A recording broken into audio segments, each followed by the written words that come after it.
Good morning guys. Balik ulit tayo sa karagatan para magpatuloy sa ating mga pangarap. Ngayong umaga is dadayo ako dun sa bukid. Dun ako mamamana. Yung spot na yon is dun tayo nakakahuli ng mga tangigi sa mga previous episode natin. Medyo matagal na rin hindi ko na bibisita yon. Kaya puntahan natin ngayong araw na ito. 5:80 na. Siguro makakadive tayo, makakarating tayo dun sa spot ng alas 6. Tamang-tama lang, pa-high tide. Pabiyahe siguro ako dito ng around 20 minutes bago marating yung spot. Kaya biyahe muna ako dito.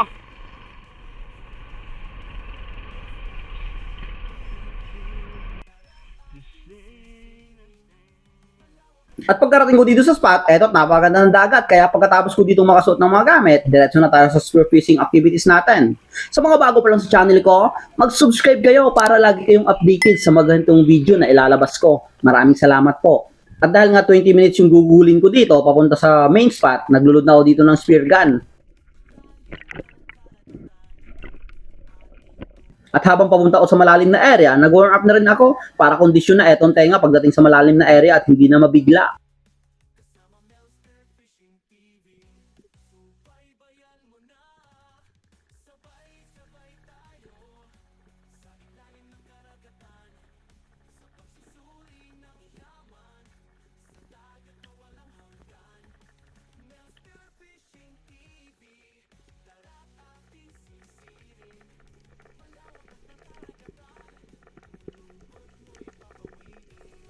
Dito sa dive na to, ang dami sana nagpakitang isda pero ang liliit pa. Kaya nag-surface muna ako dito at pagkatapos din, dumiretso na ako dito sa main spot natin, dito sa malalim na area.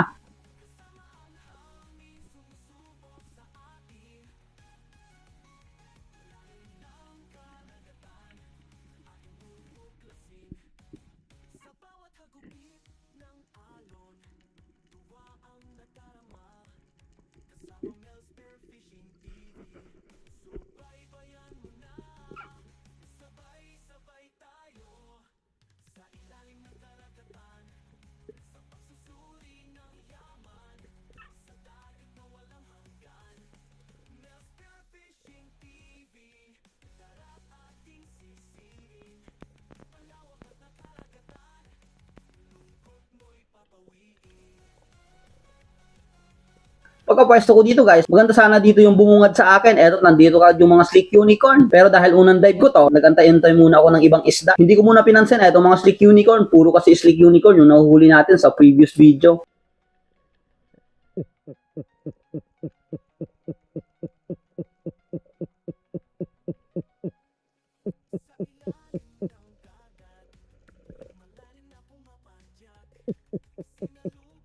At eto nga't hindi naman ako nambigo. May dalawang talakitok na dumaan pero ang layo nung daan. Nagranting pa ako dito pero hindi talaga pinansin yung kapugian ko. Ayaw lumapit. At dito lumapit ulit etong mga stick unicorn. Nagka-timing ako dito ng maka double shot pero mabilis yung galaw. Kaya nag-secure na ako ng isa dito. Tumutok na talaga ako para may makuha na tayong isang isda.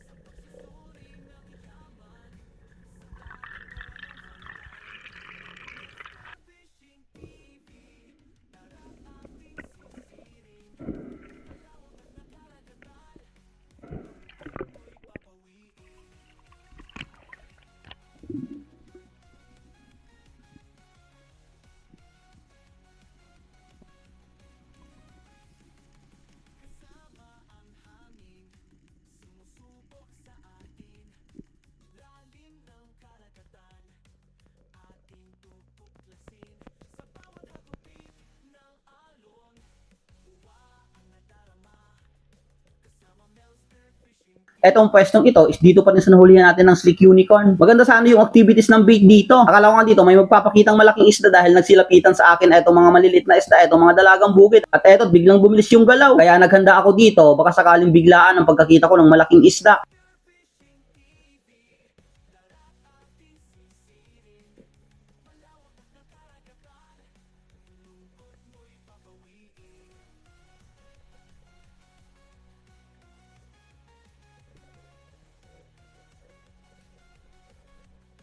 Nagantay-antay pa ako dito pero wala talaga nagpakitang malaking isda. Kaya imbis na umangat tayo ng walang huli, kumuhulit ako na itong slick unicorn.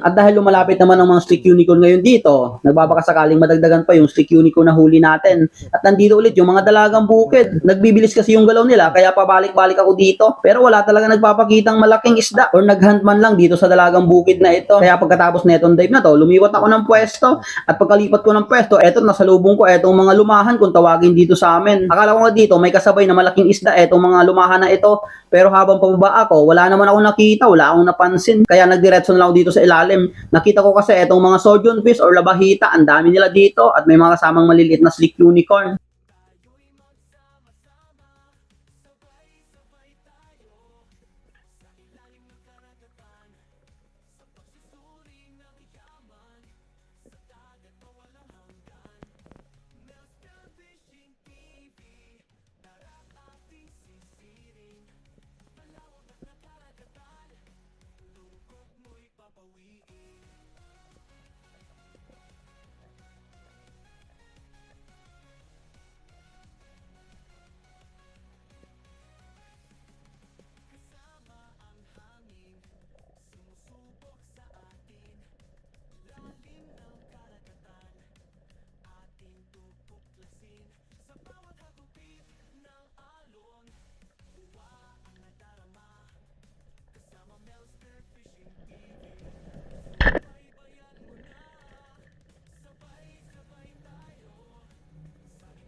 Pagkalipas pa ng isang oras guys, bumalik ako dun sa pwesto ng mga stick unicorn, yung nahulihan natin kanina. Pero wala na talaga nagpapakita, nawala na rin sila. At yung mga dalagang bukid, hindi na rin nagpakita doon. Kaya bumalik ako dito sa pwesto ng mga labahita. Okay na rin to, pang ulam na rin to pag nakarami tayo. Malilit man, napakasarap naman ng isda.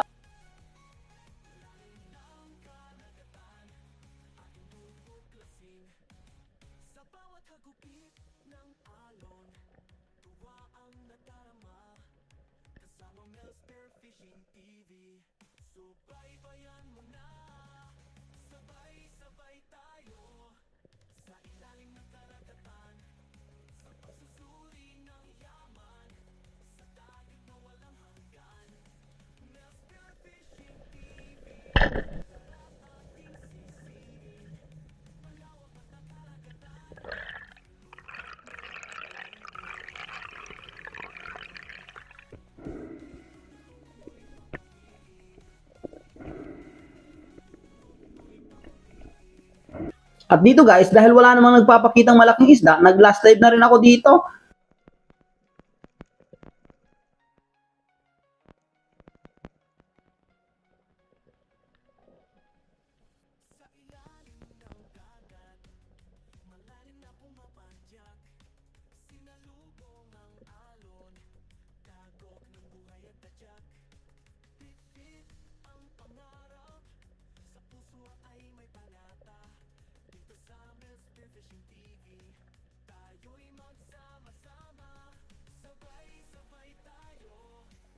At eto, kukuha ulit ako dito ng isang sodium fish or labahita. May slender unicorn siya ng kasama, pero ang liit pa talaga. Pag mga ganyan, hinahayaan ko na lang. Hindi naman alis yan dito sa spot na to. Kaya pag lumaki na yan, is mahuhuli pa natin. At napansin ko dito, habang nag-aantay ko ng mga labahita, konti na lang yung lumapit din sa akin. Wala na rin yung karamihan. Kaya tumira na ako ng isa dito. Pero napaganda yung pagka-pull ko ng trigger dito, naka-double shot tayo. Kasi yung dalawang labahita, kaya na-double shot ko, pero the-fish yung isa.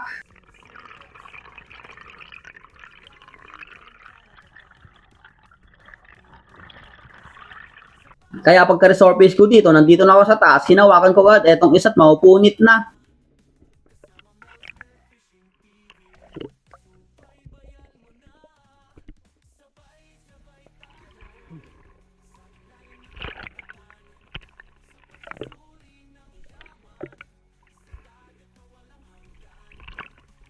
Ako na tayo.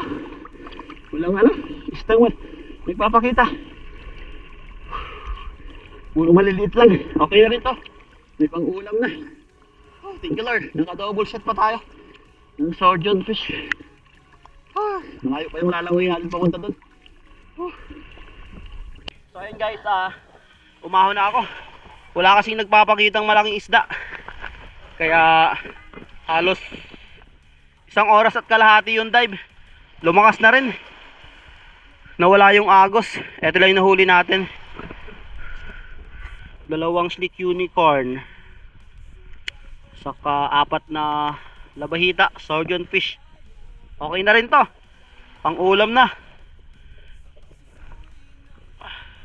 Bawi na lang tayo sa susunod na dive. So ayun guys, balik ulit kami sa karagatan para magpatuloy sa aming mga pangarap. So eto, ang oras natin is 5:20 na. Babalik ulit kami dun sa Gakot Island. Medyo madilim. Punta kami ngayong umagang ito pero balikan lang. Hanggang tanghali lang kami. So yung pumunta ako doon is puro slick unicorn lang yung nahuli. Yung 6 na piraso. Baka sa pagpunta namin ngayong araw na ito is may magpakitang mamsa or mga ibang isda. Kaya biyahe muna kami.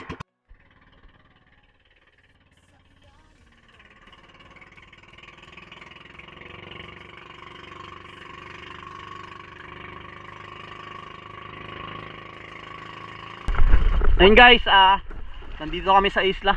Ayan. Inabutan pa kami ng ulan sa kanina yung papunta dito sa laot.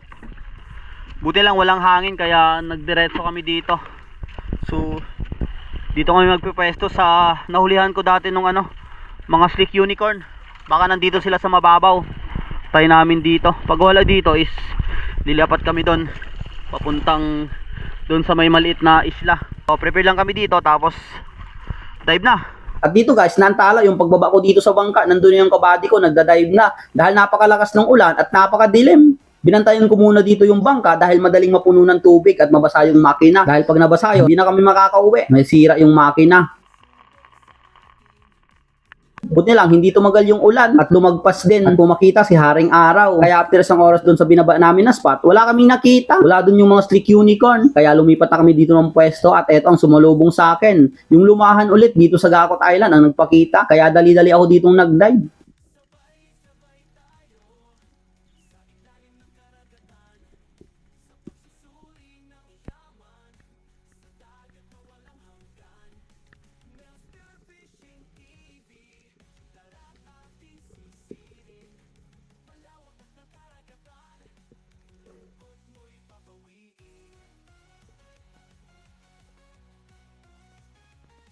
At pagkapwesto ko dito guys, nandito naman yung lumahan. Pero wala talagang sign na may naghunt dito sa mga lumahan na ito. Wala talaga ngayong mga pelagic or mamsa, mga tangigi man or dugtutunan na naghunt. Magpakita man lang, pero wala talagang nagpapakita. Maganda naman yung agos, hindi masyadong malakas. Kayang-kayang labanan.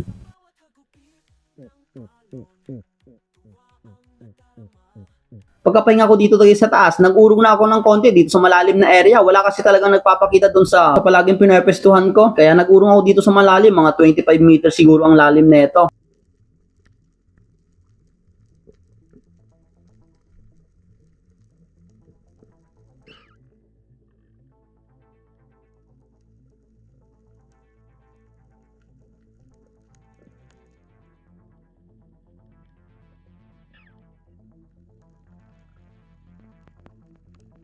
Pagkapwesto ko dito, marami namang bait ang nagpapakita talaga. Pero sadyang walang naghunt dito sa mga bait na ito. Hindi kasi nabubulabog or walang treat sa kanila. Kaya ito, palangoy-langoy lang dito sa harapan ko.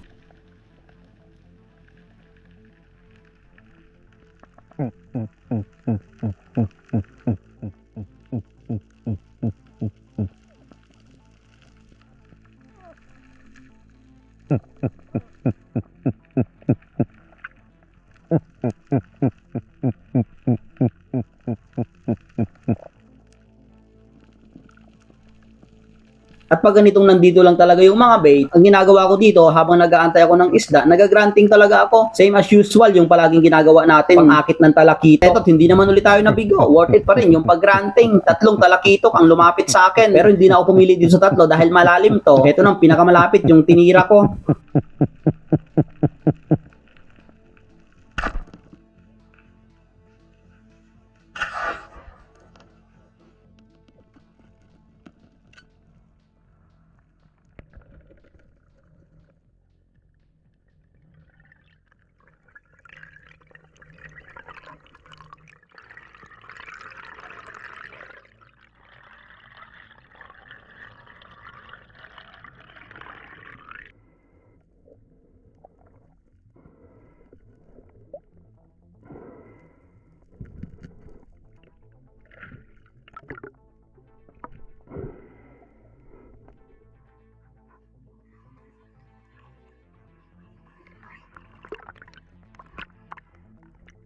At dito guys, habang nagpapahinga, pagkatapos kong malagay sa string yung talakito, eto may nagpakitang isang rainbow runner na salmon. Kaya binabaan ko to para maklose yung gap. Pero ang galaw ng salmong ito, tinay ko pang patamaan to. Ayun, nakaiwas, hindi tinamaan.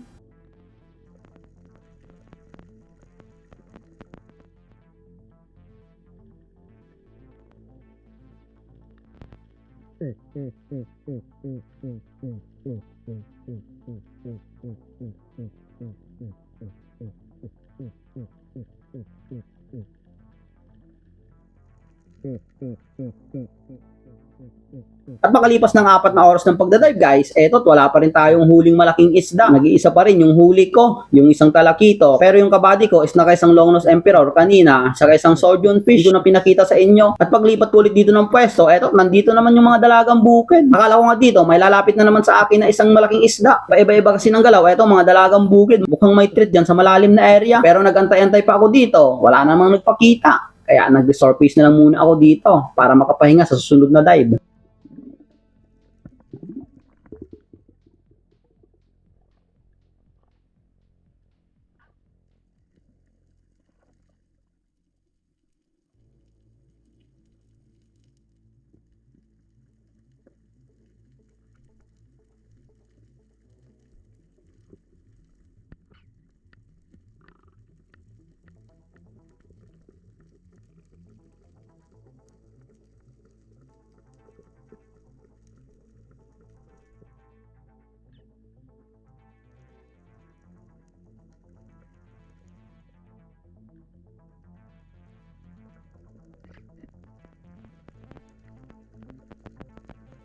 Dito sa dive na to guys, dahil pagod na yung pa ako sa kakapadyak or sa kalalangoy, 4 na oras na kasi akong lumalangoy dito, pero wala pa rin tayo nakikitang malaking isda. Ganun lang talaga, kung wala ka talagang tiyaga dito sa dagat, wala ka talagang iaahon na malaking isda. Kaya ito na rin yung naging last dive ko dito. Nagbabaka sakaling may magpakita pang malaking isda dito sa dive na to. At ganun pa rin yung ginagawa ko guys, granting pa rin para ma-attract yung mga talagkito, mamsa.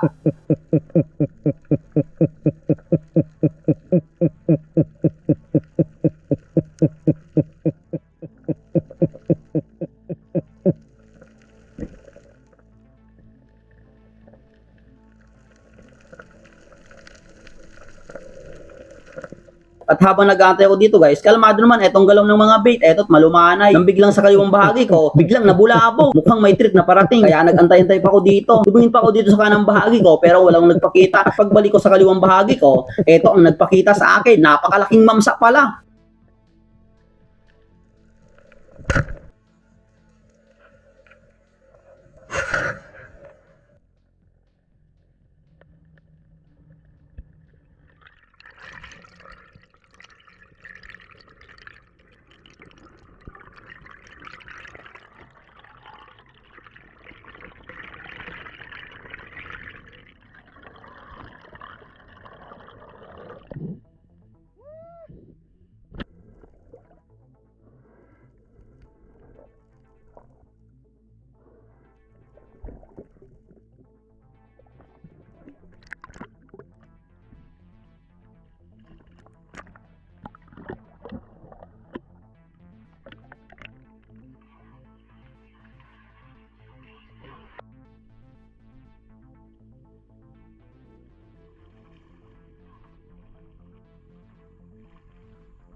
At dahil nakahuli pa ako dito ng mamsa guys, ginanahan pa ako dito, nag-isang dive pa at eto ang nagpakita sa akin. Nakita ko ulit etong grupo ng Big Eye Trevales, ang dami na naman dito. Akala ko dito makakaisa pa ako, ngunit sa pagkakataong ito, mailap etong mga Big Eye na to. Hindi ko na-close yung gap para makatira ako. Nagpapahabol, ayaw nang lumapit sa poging ito. At dahil nga pagod na ako, hindi ko na pinilit. Hinayaan ko na lang yan. Sabi nga ng iba, huwag pilitin ang ayaw, hayaan na lang natin yan. Maybe sa susunod na pag-dive natin dito, makita natin ulit yan at makahuli pa tayo. Kaya pagkatapos din nito, sumakay na ako sa bangka at pauwi na rin kami.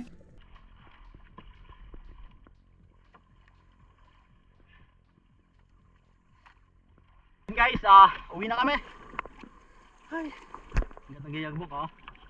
So, nakaisang piraso pa rin tayong malaking mamsa.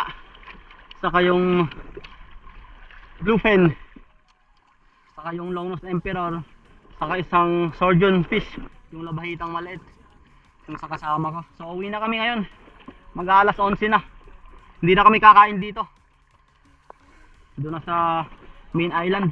Shoutout nga pala kay Gospel Psycho, Lumugdang Family, Nene, Felix Jr., J4, Jason, Kent Jos, Ethan, John Calib from Lumugdang Family, Milagrosa Jos, Arnardo Losis, King Bakay, Hanford de San Jose, Kahusay Family, Alberto Pantino, Ami Friend, Maylisa Fer Fernando Jr., Palahubog Family, Baluy, Batik, Dungay, Matmat, Totong Daa, Totong Crosses, Kaykay, Richard, Moises Jr., Juan Masangke, J-Lord, Buslito, Budoy Ariel, Ani Rosal, Mario Permejo, Johnny Heisten, Junito Mampos, Jason Alijo, Danny Ancilio Family, Anika Pedraza at sa family niya, Jomar Ibora, Dennis De La Cruz Family, Armando Suaverdes, Eduardo Yuson, Frederick Tirado, Happy Birthday Sonny Nonoy at May 24, Richard Gusar, Danilo Adalen, Chad Friends Adalen, Mary Joy Malinaw, Scarlett Snow Kasim, Patrick Pahalya, Linisa V, Pablo Alaw, Aljibar, Rafael Recto, Kiriruda Family, Florante Miranda, Elvera Miranda,